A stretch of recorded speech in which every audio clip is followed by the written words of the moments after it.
Direct नागाचे दर्शन झालं बघ आणि हात लावून सुद्धा तर चाललं नाही बर का.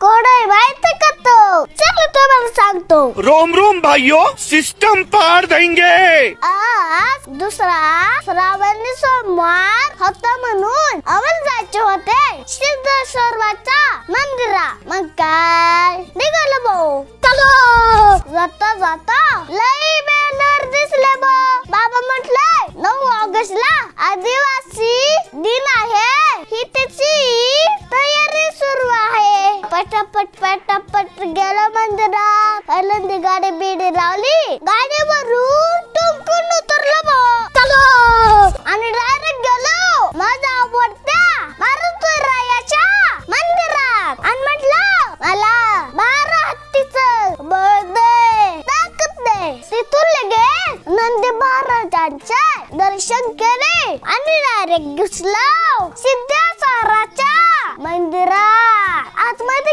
गेला पहिल्यांदा मी गणपती बाप्पांचे दर्शन घेतले आणि पटकन तिथून 3 पेढे उचलले आणि मग सिद्धेश्वरांचे डोकं टेकून दर्शन घेतले. तिथून सगळ्या देवांचे पाय पडले भाऊ. लय मस्त वाटत होतं बर का. मनाला एकदम शांती भेटली. चालत होत अचानक मी काय पाहिलं ना आणि डायरेक्ट घाबरला बाबा. काय म्हणलं बाबा म्हणले अरे खट आहे तो.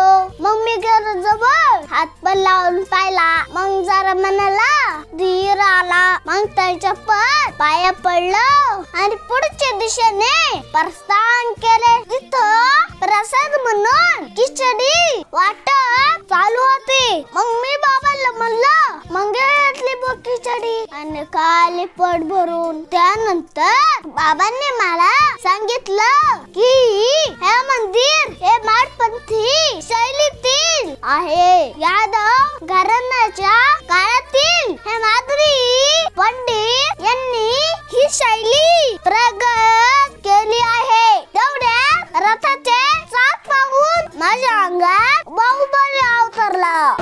अमरेंद्र बाहुबली यानी मैं. आता मी जातो घरी. तर मला आता फॉलो करा आणि चॅनलला सबस्क्राईब